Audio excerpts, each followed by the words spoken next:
오늘 여기 보면 예수님이 길 갈 때에 날 때부터 맹인된 사람을 보셨어요. 여기 오늘 등장하는 인물이 날 때부터 맹인된 자예요. 앞을 못 보는 분이 등장하고 있습니다. 제자들이 질문을 한 거죠. 예수님에게. 라삐어, 이 사람이 맹인으로 태어난 것이 누구의 죄 때문입니까? 누구의 죄 때문입니까? 이 사람 때문에, 이 사람 죄 때문에 맹인이 된 겁니까? 아니면 부모의 죄 때문에 이 사람이 지금 맹인이 된 겁니까? 이게 질문을 던진 거예요. 자, 이것은 원인을 찾아내고 싶은 거죠. 원인을. 뭐 때문에 이렇게 되느냐? 소위 말하면 인과론입니다. 인과론. 원인이 있었기 때문에 결과가 있다는 거죠. 이제 이게 인과론적인 관점에서 보면 뭔가 죄를 지어서 이런 결과가 있지 않느냐, 본인 죄냐, 뭐 부모 죄냐, 이렇게 묻는 것입니다. 욥기서에서도 욥의 친구들의 주장이 그런 것들이었죠. 욥의 친구들이, 욥이 당한 고난보다 더 힘든 게 욥의 친구들이 이렇게 갖다 대는 이런 인과론적인 것들. 욥의 고난이 이유가 있을 거라는 거죠. 예수 잘 믿는다, 하나님 잘 믿는다 그러고 의인이다 그러는데 뒤로는 다른 나쁜 짓을 했을 거라, 우리가 모르는 어떤 죄를 지었을 거라는 거죠. 여러분, 물론 그런 경우도 있어요. 그러나 아닐 때도 있어요. 하나님의 뜻을 따라 살아가는 사람들에게 찾아오는 고난이 있어요. 그죠? 나쁜 짓을 해가지고 나쁜 어떤 하나님의 심판을 받는 경우도 있지만, 그렇지 않은 경우도 많거든요. 우리가 교회 와서도 어떤 날은 좀 마음이 좀 답답하고 울컥하고 이래서 크게 좀 소리를 짓고 막 울면서 좀 기도하고 싶은데 왜 못하는가 하면 저 사람 죄를 되게 크게 지었나 뭐야. 뭔가 무슨 죄를 지어서 게 있어서 지금 저렇게 울고불고 야단이지 뭐 저렇게 여단스럽게 기도하냐. 엘리바스, 욥의 친구 엘리바스 그런 사람이요. 착한 사람에게는 복을 내리고 나쁜 사람에게는 벌을 내린다라고 하는 이 고정관념을 엘리바스는 갖고 있었던 거죠. 여러분, 사람들이 잘하는 게 뭐냐면 이제 이런 것들이에요. 분석하는 겁니다. 분석. 원인을 파악해내는 겁니다. 왜 원인을 규명하려고 하죠? 우리의 관심은 언제나 누구의 책임인가를 묻고 싶은 거예요. 책임을 따지는 거, 책임을 따지는 거. 누구의 죄인지, 그죠? 누구의 잘못인지. 항상 우리는 이제 그것을 가지고 이제 시간을 가지고 소모하고 논쟁을 하는. 또 그걸 법정으로 가지고 가고 어떤 1년, 2년, 10년 해결이 안 되는 문제가 있어요. 그래서 우리가 사회적인 논쟁들도 보면 굉장히 소모전들이 많아요. 누가 한 것인가. 지금 사람들이 주님에게, 이 제자들이 주님을 던지는 이유 중 하나가 무엇입니까? 무엇인가 죄를 지은 것이 있어서 이런 일이 일어날 것이다 라고 하는 이제 가정하에 지금 이런 질문을 던지는 겁니다. 추론이죠. 부모의 죄입니까? 그 사람의 죄입니까? 이런 불교로 가면 이제 이걸 뭐라고 그러죠? 그의 업보다, 그 사람의 업보다 업보. 또 아니면 전생에 무슨 죄를 지었을 거다. 전생을 끌고 오는 거예요. 원인이 있으면 결과가 같아. 씨를 뿌리면 열매를 거둔다. 담배를 많이 피우면 폐가 나빠진다. 담배를 많이 피우면 폐가 나빠지기도 하지만 안 나빠지는 사람도 있더라고요. 담배 일평생 피우는데 오래 살더라고. 그 인과론은 안 맞는 거예요. 안 맞는 거. 어떤 공식을 하나 가지고 모든 것에 들이미는 게 문제가 있다는 겁니다. 왜 그런가 하면 인간은 기계가 아니라는 거예요. 기계가 아니고 인격도 기계가 아니고 인간의 삶도 기계적으로 돌아가지 않는다는 거예요. 딱딱 맞게 떨어질 수가 없다는 것입니다. 똑같은 사건이라도 어떻게 바라보는가에 따라 달라진다는 거예요. 여러분, 세상이 혼란스러운 이유가 여기에 있습니다. 해결할 수도 없는 질문을 가지고 논쟁하느라고 에너지를 다 쏟는 것입니다. 인간은 여러분, 우리 한계가 있습니다. 모든 것을 우리가 다 알 수가 없어요. 알고 싶지만 알 수도 없어요. 구글은 모든 것을 알고 있다. 책 제목이에요. 저도 이 책을 갖고 있는데 뭘 알고 있어요? 다 정보를 많이 축적하고 있는 거죠.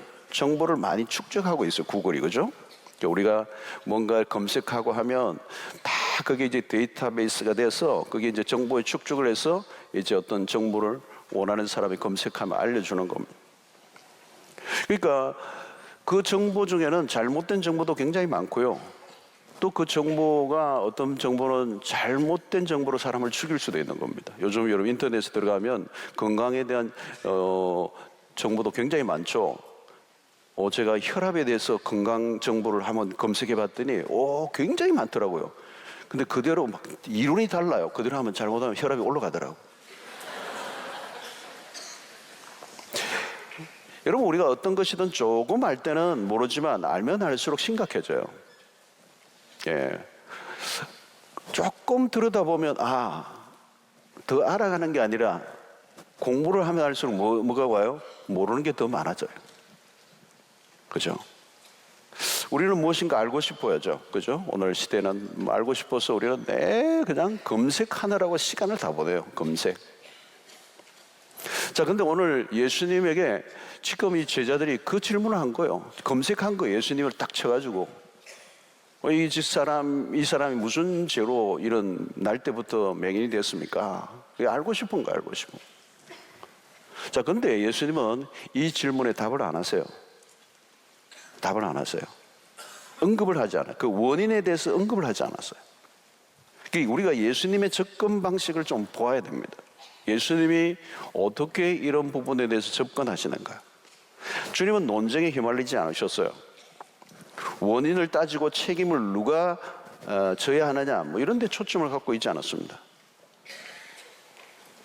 자, 주님은 원인에 대해서 설명하시고 답을 하실 수도 있는 분이죠. 그죠? 그죠? 주님은 모르시는 것이 없는 분이잖아요. 주님은 전지하신 분이시라는 거예요. 그래서 이 질문에 충분히 답을 하실 수 있을 거예요. 그러나 여러분, 답을 한다고 해서, 답을 하시지 않은 이유 중에 하나는 답을 한다고 해서 이 사람이 다 알아들을 수도 없는 거예요. 그러니까 사실 답하실 필요가 없으신 거예요. 자, 근데 대신 주님이 이렇게 하신 말씀이 뭐예요? 3절을 보니까 예수께서 대답하시되 이 사람이나 그 부모의 죄로 인한 것이 아니라 그에게서 하나님이 하시던 일을 나타내고자 함이라. 이게 좀 기대한 것과는 다른 답을 지금 하신 거예요. 주님은 우리의 삶의 신앙과 삶의 방향을 알려주는 것입니다. 주님이 지금 이 대답의 초점이 뭐냐면, 주님의 관심은 뭐냐면 하나님이 하실 일이에요. 하나님이 하실 일. 이 사람에게 일어난 어떤 사건과 상황에게 초점을 맞추는 게 아니고 주님의 관심은 하나님이 이 일을 통하여 어떤 일을 하신다는 거예요. 지금 무슨 일이 일어났느냐, 그것이 얼마나 심각한 일인가, 얼마나 불행한 일인가, 그게 초점이 아니고 핵심은 하나님이 이 일을 통하여 하나님이 하나님 되심을 드러내실 거라는 거예요. 자, 여러분, 우리가 주로 고통하는 게 뭡니까?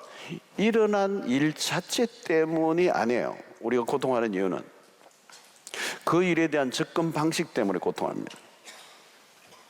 왜라는 질문에 답을 얻지 못하면 힘들어하는 거예요. 왜 하나님, 일어난 일에 대해 부정적이고 어두운 관점이 우리를 우울하게 하고 삶을 힘들게 하는 거예요. 여러분, 살아가다 보면 우리의 삶에 다양한 일들이 일어납니다. 참 많은 일들이 일어나요. 목회자로서도 참 우리 성도들 삶 속에 참 다양한 일들이 일어나요. 그때 어떤 것은 해석이 되는데요. 좀 해석이 돼요. 그래서 이럴 수 있겠다. 근데 그거는 모르겠는데 어떤 것은 이해도 안 되고 해석이 안 되는 거예요. 자, 여러분들의 삶에 그런 문제들을 겪을 때가 있죠. 여러분들 가운데 그런 일들이 있을 거예요. 이해가 안 되는 일이에요. 해석이 안 되는 거죠.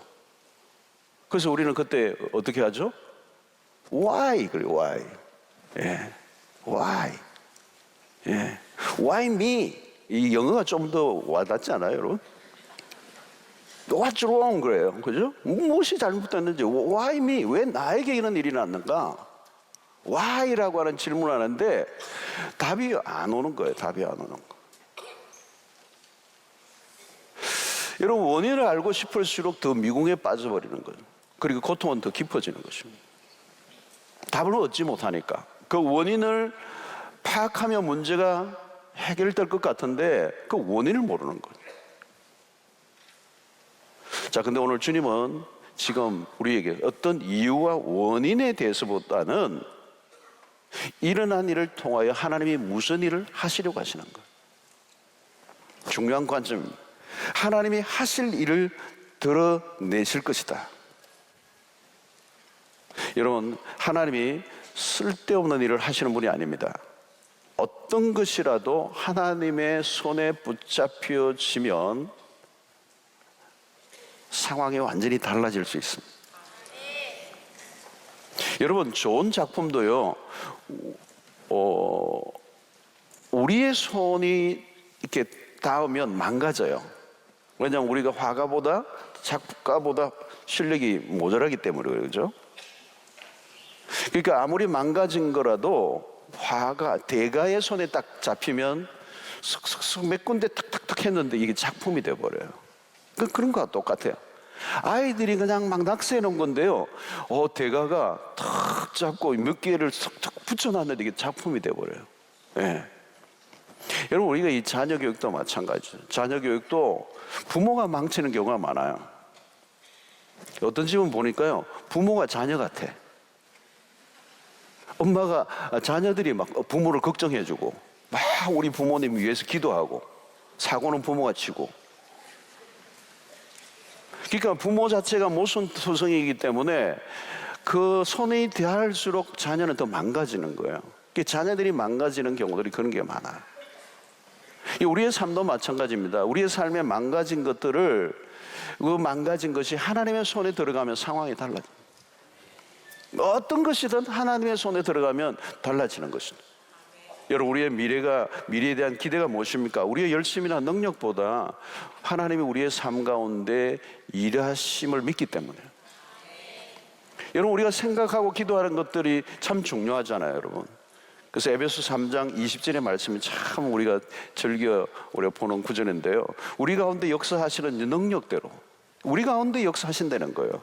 우리 가운데 역사하시는 능력대로, 이게 중요한 거죠. 하나님의 능력이 우리 가운데서 역사하는 하나님의 능력이 중요한 거예요. 그런데 그 능력은 어떤 능력이에요? 우리가 구하거나 생각하는 모든 것에 더 넘치도록 능히 하실 일이라. 여러분, 하나님은 우리가 생각하는, 우리가 구하는 그 범주 안에서만 역사하시는 분이 절대 아니에요. 하나님은 우리가 생각하는 한계를 훨씬 더 뛰어넘어서 역사하시는 하나님. 오늘도 여러분, 그런 은혜가 있게 되기를 축원합니다. 여러분, 하나님을 어떻게 제한합니까? 우리가 생각하는 생각이나 기도로 하나님을 제한할 때가 많아요. 우리가 구하는 것과 생각하는 것에 같이 있지 않아야 돼요. 믿음이 뭡니까?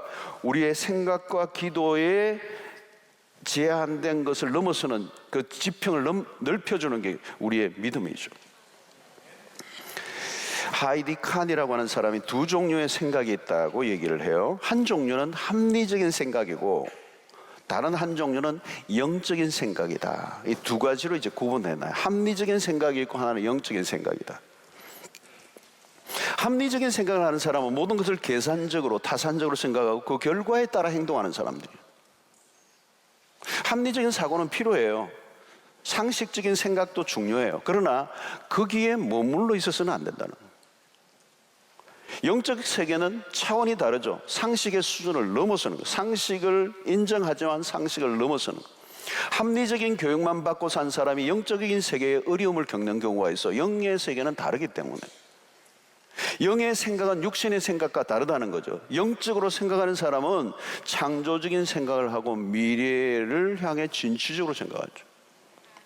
여러분, 하나님의 일을 하다 보면 세상적인 기준으로 보면 정말 아닌 경우가 많아요. 처음 믿는 사람이 볼 때는 비생산적인 일을 하는 사람인 것처럼 보일 때가 많습니다. 비효율적이고 모든 게 엉성하게 보여요. 무엇인가 딱딱 맞지 않고 뭔가 좀 모자라는 것 같아 보일 때가 있어요. 세상의 관점에서 보면 그런 거죠.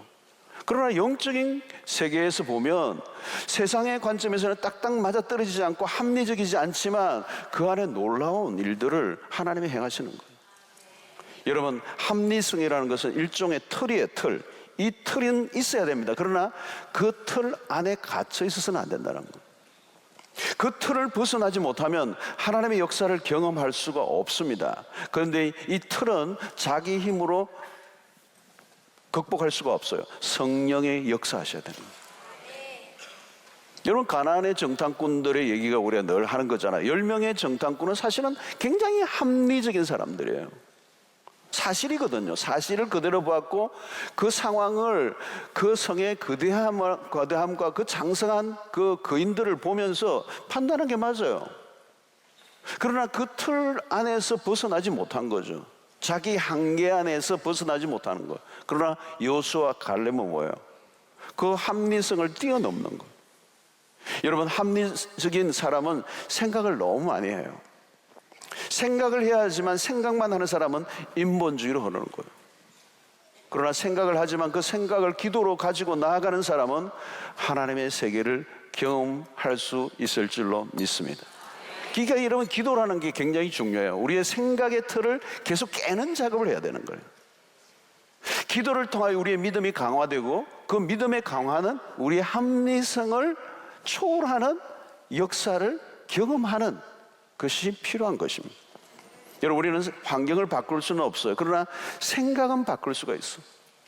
그러면 그 환경이 움직여지기 시작하는 것입니다. 모든 불행은 환경에 대응하는 태도의 잘못에서 일어납니다. 신앙은 합리적인 사고에 멈춰 있지 않고 뛰어넘는다는 거예요. 여러분, 사실 비행기를 보면요, 비행기가 하늘에 나는데 그 물체라는 게 거대한 물체, 여러분, 이 날개가 뭐예요? 날개가 그 어떻게 보면은 날개가 그 기체에 달려 있는 것은 무게를 더하는 것이고 일종의 장애라고 말할 수도 있어요. 가급적이면 무게를 줄이고 슬림하게 만들어야 되는데 큰 날개가 불필요하게 달려 있는 것 같아 보이지만 그게 나르게 하는 거잖아요. 바람이 장애죠, 어떤 면에서. 근데 그걸 이용하잖아요. 이용해서 날아오라는 것이죠. 공기의 저항은 분명히 장애예요. 근데 그것이 비행의 절대적인 요소가 된다. 여러분, 생각이 놀라운 자산입니다. 그 생각이 우리의 인생을 바꿀 수가 있다는 거예요. 여러분, 은혜 받는다는 것은 자신의 생각의 변화가 오게 하는 것입니다. 생각의 변화는 다른 게 아니에요. 따지고 분석하는 것도 좋지만 더 중요한 것은 하나님이 하실 일들에 대한 기대감을 가지는 게 중요하다. 우리는 여러분, 의식적으로 자꾸 관점을 바꾸는 작업을 해야 합니다. 이 일을 통하여 하나님이 어떤 일을 행하실까? 이 일을 통하여 하나님이 어떤 분으로 드러나실까? 그러니까 우리의 상황과 어떤 사건을 바라보면서 우리는 자꾸 그것을 분석하고 합리적으로 결론을 내는 쪽으로만 가는 게 아니고, 우리는 어떤 면의 상황 속에 믿어지지 않지만 그럼에도 불구하고 다 망가지고 합리성을 따지면 답이 안 나오지만 그럼에도 불구하고 하나님이 관여하시면 이 일을 통해서 하나님은 위대한 역사가 일어날 수 있습니다. 이 훈련을 해야 된다. 이 훈련을. 우리는 자꾸 따지는 거예요. 이게 누구 탓입니까? 왜 이렇게 됐습니까? Why? 누구의 죄 때문입니까? 이 질문에 주님은 하나님이 하실 일이 있다고 단언하는 거죠. 너가 보기에는 굉장히 불행하고 비극적으로 보이지만 중요한 것은 누구의 죄 때문이냐, 이게 따지는 게 아니고 이 일을 통하여 하나님이 하실 일이 있고, 하나님은 위대하신 분이고 하나님은 선하신 분이고 하나님은 우리의 생각과 사고와 우리의 발상을 뛰어넘는 역사를 이루실 분이다 하는 걸 말씀하는 거예요. 여러분, 오늘 우리의 삶에 어둠이 있어도 주님은 빛이라고 말씀하시는 거예요. 아무리 어둠이 있어도 주님이 비추시는 빛이 강하기 때문에 어둠을 이길 수 있다, 그런 얘기를 하시는 거예요. 주님 오늘 여기서 빛으로 말씀하시는 거거든요. 아무리 우리의 인생의 실패가 크다 해도 하나님의 능력이 더 크다, 그 얘기를 하시는 거예요. 죽음이 아무리 강해도 부활의 능력이 더 크다라고 하는 것입니다. 하시는 하나님이 하실 일이 있다는 거예요. 이게 이런 중요한 관점입니다. 그래서 오늘 여러분 오늘 이 철에 나온 우리의 삶에도 다양한 일들과 어려움들이 있을 거예요. 그걸 가지고 분석하고 그것을 그냥 주야로 묵상하고 자기가 뭐 결론을 내려고 그러고 답도 없는 그 질문에 끝도 없이 그게 미궁에 빠져들어가지 말고 이 일을 통하여 하나님이 하실 일이 무엇일까 기대하는 은혜가 있게 되기를 축원합니다. 자, 주님이 다시 그 다음에 하신 말씀을 기울여 보십시오. 4절에 보니까 때가 아직 낮음에 나를 보내신 이의 일을 우리가 하여야 하리라. 밤이 오리니 그때는 아무도 일할 수 없느니라. 여러분, 한 걸음 더 나가고 있는 거죠. 때가 아직 낮음에, 지금은 일을 할 때라는 겁니다. 밤이 되면 아무도 일할 수 없어. 일을 할 때가 지금 왔다. 때를 놓치면 안 된다. 때가 주어졌을 때 적극적으로 반응하라는 겁니다. 여러분, 이 때가 중요합니다. 지금은 일을 해야 될 때라는 거예요. 하나님이 일하실 때라는 거예요. 역사를 하실 때라는 거예요. 여러분, 왜 우리가 때를 놓칩니까? 우리가 때에 대한 분별을 하지 못하기 때문에 그런 것입니다. 찾아온 기회를 놓쳐버리는 것이죠. 그 때를 분별해야 됩니다. 그 때를 놓치면 아무리 우리가 하려고 해도 안 된다는 거예요. 밤이 오면 아무도 일할 수 없다는 겁니다. 지금은 낮이니 지금 일을 해야 된다는 거죠. 지금은 주님이 역사를 하실 타이밍이 왔다는 겁니다. 여러분, 하나님이 우리에게 은혜를 주실 때가 있는 거예요. 하나님의 역사가 일어날 때가 있는 것입니다. 그걸 믿음의 사람은 그것을 알아내는 능력이 있어야 돼요. 알아내는 거. 하나님의 때구나. 하나님이 나에게 은혜를 주실 때구나. 하나님이 나를 사용하실 때구나. 주님은 지금 그 얘기를 하시는 거예요. 고린도서 6장 2절에 이르시되 내가 은혜 베풀 때에 너희에게 듣고 구원의 날에 너를 도왔다 하였으니 보라 지금은 은혜 받을 만한 때요 보라 지금은 구원의 날이로다. 여러분, 지금은 주님이 일하실 때라는 겁니다. 하나님 우리의 삶 가운데 지금도 일하고 계세요. 그렇다면 우리의 삶에 대한 태도가 매우 중요합니다. 이 기회, 주님이 일하실 때, 그렇죠? 주님의 역사하실 이때에, 이 때가 중요한 거예요. 이 때를 붙잡아야 되는 거예요. 여러분, 지금 나는 행복한 사람이라고 생각합니까? 아니면 불행한 사람이라고 생각하십니까? 여러분, 불행한 일을 당해서 불행한 게 아니에요. 무엇을 잃어버렸을 때 우리는 그 잃어버린 것만 생각을 해요. 그러나 여러분, 잃어버린 것도 있지만 얻은 것도 있다는 걸 볼 수 있어야 돼요. 어떤 경우에는요, 잃은 것보다 얻은 것이 더 클 때가 있어요. 그것을 잃어버렸기 때문에 더 큰 것을 하나님이 주실 때가 있어요. 그럼 우리는 잃어버린 것만 가지고 쩔쩔매는 거예요. 손해봤다는 거예요. 여러분, 고통이 되는 것은 어떤 것을 잃고 모든 것을 잃은 것처럼 여기는 게 불행이에요. 돈을 잃었는데 자기의 모든 것을 잃어버린 것처럼 생각하고 자살하는 사람도 있어요. 어마어마한 빚을 졌어요. 돈을 잃어버렸죠. 돈은 귀한 거죠. 자기가 땀 흘려 번 돈이에요. 근데 한꺼번에 잃어버렸어요. 그리고 목숨까지 잃어버려요. 그건 정말 불행한 거예요. 돈을 잃어버린 거예요. 그리고 돈을 잃어버렸지만 돈보다 훨씬 더 놀라운 가치 있는 것을 얻을 수 있는 타이밍이 왔는데 돈이 전부라고 생각한 거예요. 여러분, 우리는 고난과 문제 앞에 좀 더 깊이 생각하는 지혜가 필요해요. 여러분, 문제나 고통을 보는 우리의 시각이 언제나 중요하다는 거예요. 신자의 고통은 단순한 고통이 아닙니다. 신자의 고통 안에는 하나님의 경륜이 들어있어요. 하나님의 경륜이라는 말은 하나님의 일하심, 하나님의 섭리를 이루어 가심. 고통만 있다고 하면 정말 그게 진짜 고통이죠. 그러나 하나님의 경륜이 있으면 그 다음부터는 그 잃어버린 고통 속에 하나님의 계획이 있다는 거죠. 이 어려운 일들을 통하여, 이 실패를 통하여, 이 고난을 통하여 하나님이 일하고 계심을 믿는 것. 사람이 볼 때는 실패한 것 같은데 하나님의 관점에서 보면 이제는 하나님이 일하셔서 기가 막힌 작품으로 바꿔놓으신 타이밍이 온 거예요. 타이밍이 온 거예요.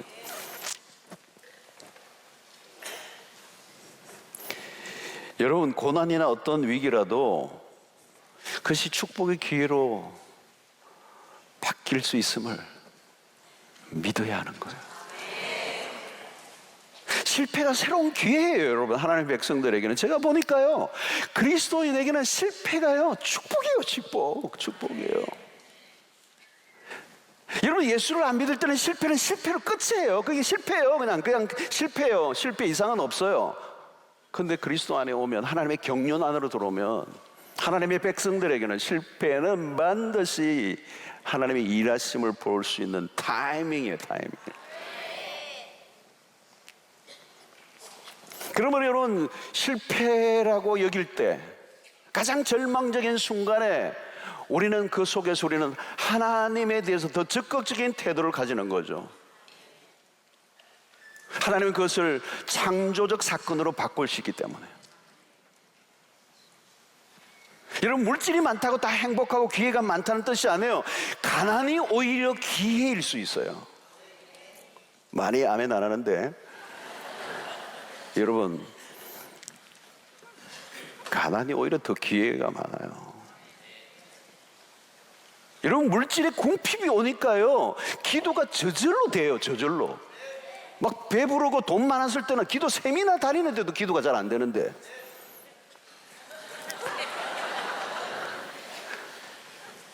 여러분, 물질이 풍요하면요, 좋은 것도 있지만 놓치는 게 많아요.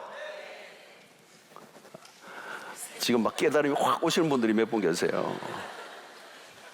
물질이 많아서요, 돈이 좀 있어서 편리는 하지만 잃어버리는 게 너무 많아요. 사실은 우리 대한민국이 지금 그래요. 여러분, 물질의 궁핍한 순간에 그 가난한 마음을 여러분 가질 때, 여러분, 천국이 그곳에 임하는 거예요. 여러분, 심령이 가난하다는 게 복이 있는데 그 심령이 그냥 가난해집니까, 여러분? 그냥 인간은 그냥 가난해지지 않아요, 여러분. 배부르면. 물질의 궁핍한 순간에 이전보다도 훨씬 더 내가 주님을 간절히 붙들 수 있는 절호의 기회잖아요, 그때. 내가 그처럼 배가 고플 때, 그 연약할 때, 그 실패 가운데가 아니었으면 내가 하나님을 내가 이렇게 절실하게 붙잡을 수 있었을까? 여러분, 그러지 않아요, 여러분? 돈이 많았을 때는 그 돈이 하나님으로 나아가는 일에 얼마나 방해가 됩니까? 작은 방해가 아니에요. 큰 방해예요, 여러분, 이 돈은. 그런데 물질이 없고 삶이 힘들어지면서 선명해지는 거죠. 폼 잡을 일도 없고 허영을 부릴 일도 없고 저절로 겸손해지고 저절로 기도가 나오고 뭐 말만 하면 주여가 나오고 주 없이는 살 수 없네 하면 눈물이 주룩 떨어지고 구구절거리 찬송가도 막 와닿고, 와, 누가 지어도 내 마음은 똑같네 뭐 이러고. 전에는 그냥 부르다가 이제는 나는 믿음 없이는 살 수가 없습니다. 그게 영적으로 부유해지는 거 아닙니까, 여러분? 가난하니까 뭐 휴가도 한 번 갈 수도 없고, 뭐 오늘 또 막 우리가 금요일이지만 갈 곳도 없어가지고 교회밖에 나올 데가 없었고, 그러니까 은혜 받는 거고, 우리끼리 하는 말이지. 돈 있을 때는요, 금, 토, 일, 이거 완전 황금 휴일이에요. 금요일부터 그냥 막 일요일까지 그냥 막 부해라 마시라 막 뭐 그냥 돈 쓰는 재미로 사는 거잖아요, 여러분.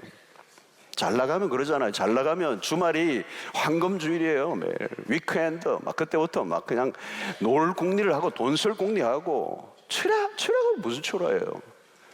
불금이지.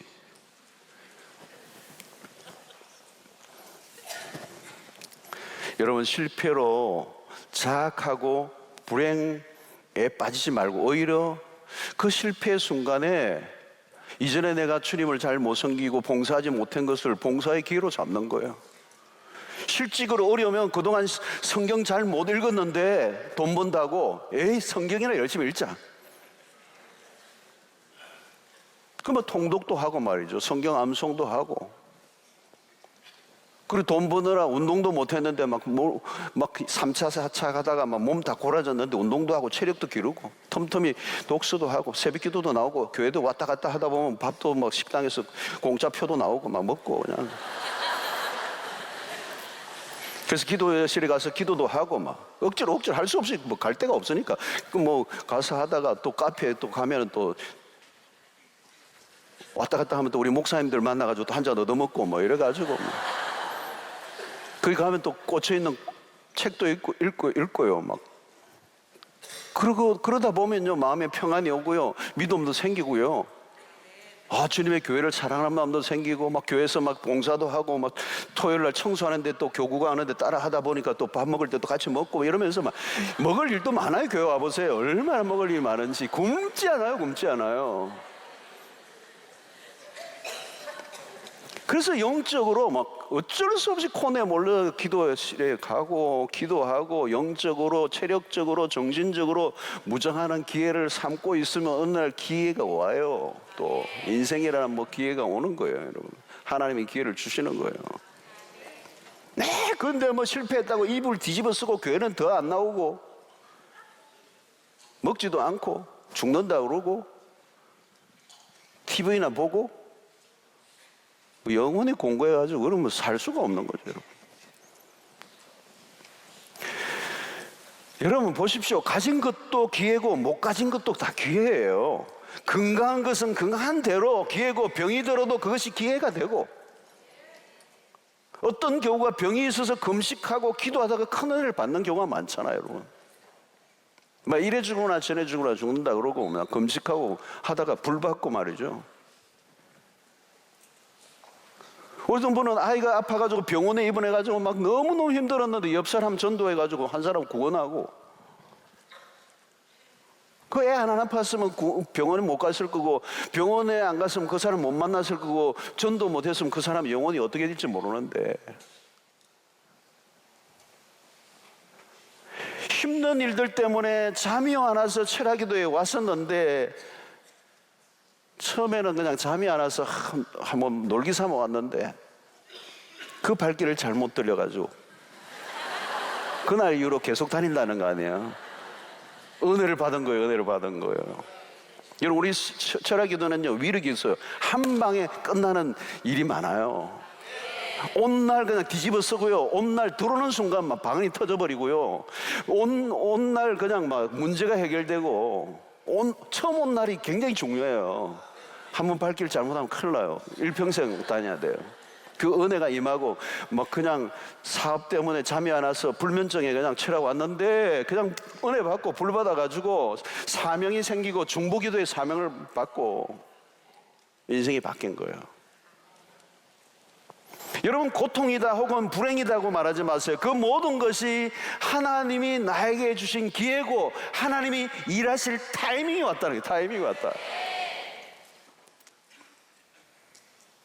whatever 어떤 것이든 여러분 똑같아요. 오늘 내가 마주하고 있는 이 환경을 여러분 원망하지 마세요. 원망하지 마세요. 그 곡이 있나 모르겠네. 환경 탓하느라고 세월을 보내지 말라는 거예요. 그게 그 상황은 나에게 하나님이 주신 기회. 여러분 요셉에게 얘기가 그거잖아요. 요셉에게 우리가 너무 많이 듣잖아요. 형들에게 미움받은 게 기회였어요. 기회. 미움을 받은 게 기회였다고. 요즘 여러분 누구에게 미움받으면 때가 온 거예요. 내 팔아라. 어디 팔아라. 형들에 의해서 애굽으로 팔려간 게 기회였잖아요. 억울한 누명을 쓰고 감옥에 들어간 게 기회였잖아요, 여러분. 그게 없었으면 여러분 이 요셉의 인생에 안 풀리는 거예요.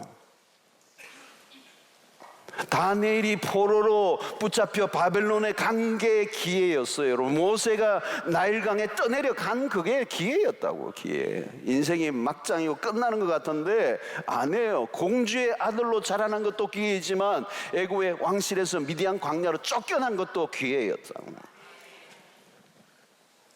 더 큰 하나님의 역사를 이루시기 위한 하나님의 타이밍. 성도 여러분, 주님은 신실하신 분이세요.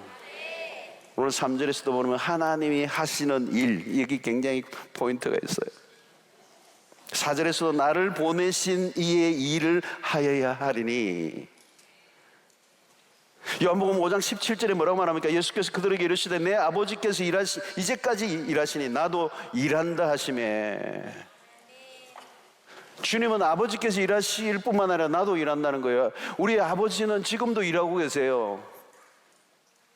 그 아들에게도 일을 부여하셨어요. 지상에 오신 이유는 그냥 놀고 먹으시는 게 아니라 일하시기 위해서 오셨어요. 이 세상이 그냥 돌아가는 것이 아니라 이 하나님의 일하심에 의해서 돌아가고 있는 겁니다. 쉴 새 없이 일하시는 우리 하나님 아버지, 우리의 삶의 실패 속에서도 일하고 계시는 하나님이에요.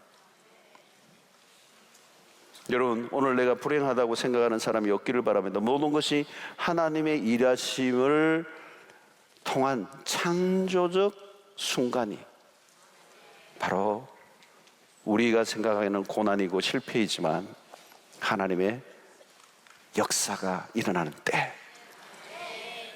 여러분, 이때 우리가 할 일은 뭘까요? 삶의 태도예요. 생각의 태도예요. 우리는 이런 기회의 순간에 기대감을 가져야 돼요. 살아있다는 것은 어떤 기대가 있다는 겁니다. 여러분, 하나님의 백성들은 그냥 산 게 아니에요. 하나님이 살려주신 거고, 살려주셨다는 말은 하나님이 우리의 삶에 대한 기대가 있다는 뜻입니다. 기대가 없다면 죽은 사람이에요. 그래서 여러분, 우리도 하나님에 대한 기대감을 가져야 돼요. 믿음이 뭡니까 여러분? 기대예요. 기도가 뭐예요? 기대감이에요. 왜 우리가 기대를 하게 되는 것입니까? 일하시는 하나님 때문에. 우리가 가져야 하는 비전이란 뭘까요? 우리가 무엇을 할 것인가가 아니에요. 하나님이 무엇을 하실 것인가, 하나님이 우리의 삶에 어떤 일을 행하실 것인가에 대한 기대감을 가지는 게 중요하다. 여러분, 믿음 생활은 딴 게 아니에요. 하나님에 대한 기대감이에요. 하나님의 일하시는 하나님, 하나님은 창조의 하나님, 하나님의 역전의 하나님, 하나님은 기가 막힌, 다 망가진 것도 기가 막힌 작품으로 만드시는 하나님. 그러니까 여러분, 우리가 믿음 생활은 뭐냐면 그 기대감을 갖고 있으면 우리는 가슴이 막 뛰어야 돼요. 심장이 쿵쿵쿵쿵거려야 돼요. 여러분, 성경을 읽다 보면 그걸 경험하게 되는 것입니다. 성경 속에 일어난 이 하나님이 우리의 하나님이라면 우리의 삶에도 이런 일이 일어날 것이라고 하는 기대감이 생기는 거죠. 기도하면서도 마찬가지요. 기대감이 넘치는 기대감. 하나님이 오늘 여러분 기도하는 가운데 기대감이 일어나야 돼요. 가슴이 막 두근거려야 돼요. expectation. 예, 기대감이에요. 기대감. 예레미야 33장 2절로 3절에 뭐라고 말씀합니까? 이를 행하시는 여호와, 그것을 만들며 성취하시는 여호와, 그의 이름을 여호와라는 이가 이같이 이르시도다. 너는 내게 부르짖어라. 내가 응답하겠고 내가 알지 못하는 크고 은밀한 일을 내게 보이리라. 와, 이게 얼마나 놀라운 거예요, 여러분. 내가 내게 응답하겠다는 거예요. 내가 알지 못하는 크고 아주 은밀한 숨겨진 그 일들을 너에게 보여줄 것이다. 여러분, 아까 에베소 3장 20절의 말씀처럼 우리의 온갖 구하는 것이나 생각하는 것에 더 넘치도록 부어주실 하나님, 내가 알지 못하는 크고 은밀한 일을 내가 보여주겠다. 여러분, 이런데도 기대감이 안 생기세요? 그럼 돌아가시기 직전인데. 마태복음 7장 8절을 보십시오. 구하는 이마다 얻을 것이요, 찾는 이가 찾을 것이요, 두드리는 이에게 열릴 것이니라. 이런 성경을 읽을 때, 이런 구절을 읽으면 하나님의 약속을 아멘으로 받으면 우리에게 뭐가 일어나요? 기대감이 생겨야 돼요. 다 망가지고 모든 게 다 끝날 것 같아도 하나님의 백성들은 이런 구절을 읽을 때 가슴이 뛰어야 되고, 기도할 때 기대감이 막 생겨야 되는 거예요. 믿음이 뭐예요, 여러분? 바라는 것들이 실상에 보지 못하는 것들이 전부고 우리 안에 기대감이 막 일어나야 되는 거잖아요. 기도를 왜 하는 것입니까? 하나님의 위대하심을 왜 찬양하는 것입니까? 믿음이 커질수록 하나님에 대한 기대가 커져가는 거예요. 커져가는 거예요. 여러분, 하나님이 우리가 언제 기뻐하실까? 하나님에 대해서 기대감을 가질 때 하나님이 기뻐하시는 거예요. 너가 나를 인정하는 거구나. 하나님에 대해서 아무 기대도 없어요, 전. 이러면 뭐예요? 하나님 굉장히 기분 나쁘시는 거예요.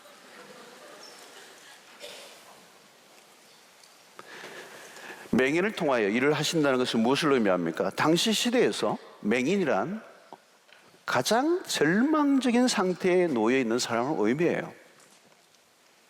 오늘같이 복지가 잘 돼 있고, 오늘같이 이런 문화적 시스템이 문명이 되어 있고, 모든 게 다 되어 있는 이런 시대가 아니에요. 그 당시에 맹인이라는 것은 가장 밑바닥, 가장 절망적인 상태에 있는 사람을 상징으로 얘기하면 이 맹인이에요. 거지 바디메오, 이런 말이, 그 바디메오, 거지가 따라붙는 거예요. 다시 말하면 날 때부터 맹인이었단 말이죠. 그게 뭐냐? 아무런 소망이 없는 사람이에요. 어떤 기대도 가질 수 없는, 날 때부터 아예 맹인이었기 때문에 눈을 뜬다는 자체도, 빛이라는 자체도 인식할 수 없는, 어떤 기대도 없는 상태예요. 가장 밑바닥에, 가장 소망이 없는, 가장 절망적인 상태에 있는 사람이에요. 근데 그 상황에 있는 그 사람을 통하여 하나님의 위대하심을 드러내실 것이다.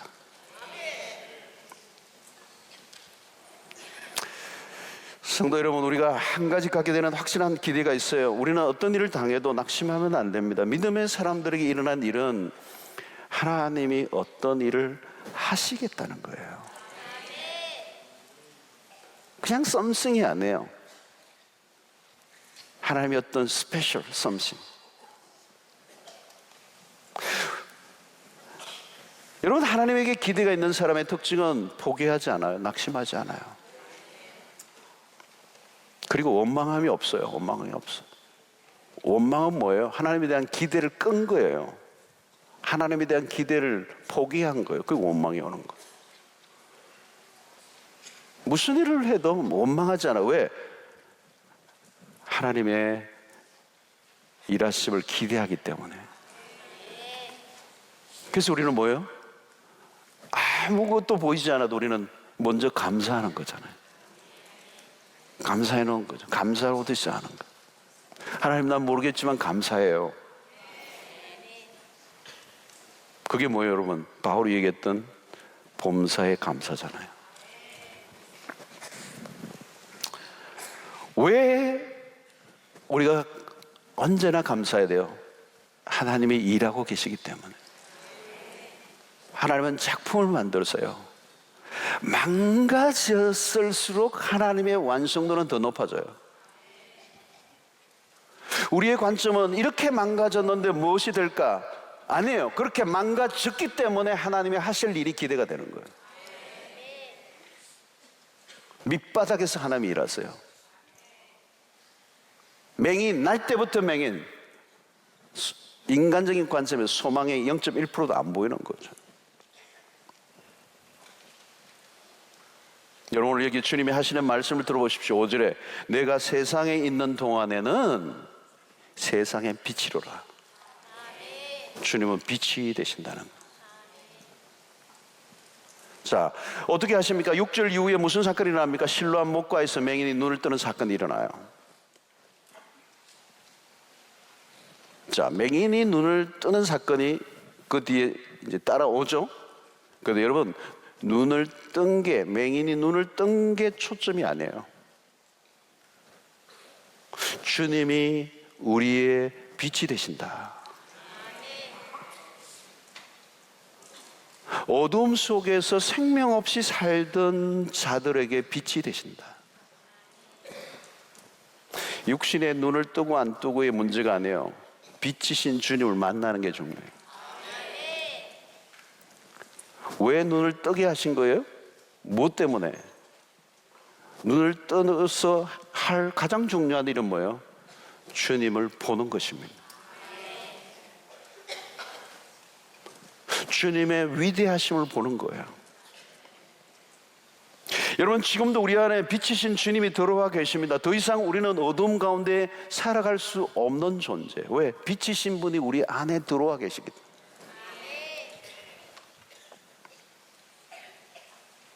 더 이상 우리는 어둠에 갇혀 살 수가 없어요. 이제는 우리는 우리의 눈으로 보는 것이 전부가 아님을 알게 되었어요. 터널 아래 갇힌 삶을 살았어요. 근데 우리의 눈을 뜨게 하시고 빛을 보게 하시고 우리는 광활한 세계로 하나님 우리를 이끌어 주셨어요.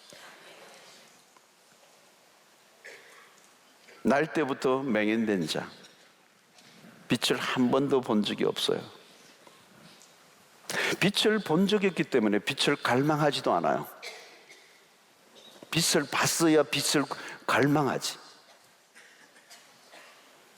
그 말은 뭘까요, 여러분? 스스로는 아무것도 할 수 없고 아무 일도 일으킬 수 없는 존재. 여러분, 우리가 그런 존재였다는 거예요. 전적으로 우리는 아무것도 할 수 없는, 어떤 것도 기대하지 않고 살았던, 어두움 속에 갇혀있던 자들이었어. 그런데 하나님께서 일하심으로 우리의 눈이 열리게 되었고 소망의 우리 주님을 바라볼 수 있게 하셨고 그분이 얼마나 위대하신 분인가를 알게 하신 하나님. 이제는 더 이상 우리는 눈을 뜬 자로 어둠으로 갈 수가 없게 우리를 불러주신 하나님. 여러분, 눈이 열리고 난 다음에 본 것이 무엇입니까? 하나님이 계시다는 거. 여러분, 우리가 만나야 하고 알아가야 할 분이 누구예요? 하나님이십니다. 우리가 눈을 떠야 할 이유예요. 여러분, 우리가 불행하게 살아가는 이유가 있는데요, 그게 뭐냐면 무지예요. 무지. 이 무지는 어떤 세상적 지식에 의한 무지가 아니에요. 맹인이 누구의 죄 때문인가라고는 인과론적인 증명을 하지 못해도 괜찮아요. 세상의 정보에 뒤져서 인생이 불행해지는 법은 없어요. 우리의 눈이 열려 주를 뵙게 될 때 다른 세상이 열리게 되는 것입니다. 여러분, 우리는 혼란스러운 세상을 살고 있습니다. 매우 혼란스러운 세상이에요. 복잡하고 이 어려운 세상에서 무엇이 무엇인지 잘 알지 못해요. 그러나 우리는 무엇을 우리가 하려고 하는 것이 아니라 하나님의 일하심을 기대하는 믿음이 회복될 수 있게 되기를 축원합니다. 하나님의 역사를 기다려야 돼요. 하나님은 지금도 쉬지 않고 일하고 계십니다. 그 안에서 변화가 일어나고 있어요. 하나님이 그 안에서 일하고 계시기 때문에 오늘 또 역전의 역사가 일어나고 오늘 또 창조의 역사가 일어나고 오늘 또 부활의 역사가 일어나고 오늘 또 죽은 자를 살리시는 역사가 일어나고 하나님이 다 망가진 것들 위대한 작품으로 바꾸어내시는 기가 막힌 반전의 역사가 절망을 소망으로 바꾸시는 이 일들이, 옛날에는 실패는 실패로 끝나고 절망은 절망으로 끝났지만 이제는 실패가 끝이 아니고 우리의 마음대로 우리의 인생의 결론을 맺을 수 없는 하나님이 엔딩을 하시는 존재로 우리를 불러주신 거예요. 여러분, 이제 우리에게 어떤 일이 일어나도 절망하지 마세요. 때로는 우리가 실수하고 넘어져도 괜찮아요. 이제 우리는 절망과 넘어짐의 순간에 더욱더 하나님을 간절히 찾을 수만 있다면 그 하나님의 손에 붙잡혀진 우리의 인생은 망하지 않는다는 거예요. 어떤 절망적인 스토리도 가장 위대한 이야기로 바꾸시는 하나님을 기대하라는 거죠. 어떤 우리의 실패도 하나님과 연결되면 위대한 작품이 될 수 있어요. 그건 성경 안에서뿐만 아니라 우리의 일상 속에 오늘도 끊임없이 확인하는 거예요. 어떤 절망 속에서도 하나님은 당신의 영광을 드러내실 거라는 거예요. 우리가 보기에는 절망적인 것이지만 하나님의 목적을 이루시는 일에 도구로 사용하신다는 거예요. 글쎄 여러분, 어려운 일이 생기면요, 더 우리 안에 뭐가 막 일어나야 돼요. 옛날에는 막 꼬꾸라졌는데 이제는 어려운 일이 생기면 생길수록 우리 안에 어떤 근성이 일어나야 돼요. 하나님의 일하심에 대한, 로마서 8장 28절의 말씀처럼 합력하여 선을 이루실 하나님, 우리가 알거니와 하나님을 사랑하는 자 곧 그 뜻대로 부르심을 입은 자들에게는 모든 것이 합력하여 선을 이룰 것이니라. 선을 이룰 것이다. 이게 뭐예요 여러분? 우리의 인생이, 우리의 결론이 우리 마음대로 맺히지 않는다는 거예요. 하나님이 맺으신다는 거 아니겠어요 여러분? 여러분, 우리의 실패의 순간에 이제 죽었다, 끝이 났다, 그런 소리 하면 안 돼요 여러분. 우리가 위대해서가 아니라 하나님의 위대하신 계획과 뜻 안에 우리가 있기 때문에, 하나님의 그 뜻을 성취해 가시는 일에 우리를 불러주셨기 때문에 우리에게 일어난 일마저도 하나님이 귀중하게 다루시고 우리를 사용하셔서 당신의 위대한 역사와 영광을 드러내신 일에 도구로 쓰시기 때문에 우리를 그냥 내버려 두지 아니하시고 우리를 당신의 뜻 가운데 사용하신다는 사실. 그래서 우리는 우리 마음대로 결론을 낼 수 없는 하나님의 손에 붙잡혀진 인생이라는 사실을 확신하는 은혜가 있게 되기를 축원합니다. 하나님이 하나님 되심을 드러내실 것입니다. 오늘 여러분들이 가지고 있는 그 문제, 고통, 그 실패, 그걸 바라보고 날마다 묵상하고 분석하고 왜 질문하지 마시고 그 일을 통하여 하나님이 행하실 일이 무엇인가를 하나님 앞에 올려드리시고 그 하나님을 기대하시고 믿음으로 하나님 앞에 반응하며 나아가면 하나님은 위대하신 분이시고 하나님은 멋진 분이시고 하나님은 얼마나 아름답게 우리의 인생을 빚어 가시는지, 그분은 지금도 쉬지 아니하시고 일하시고 멈추지 아니하시고 우리를 위하여 일하고 계시는 기가 막히신 하나님, 그분을 찬양하고 높여 드릴 수 있게 되기를 축원합니다.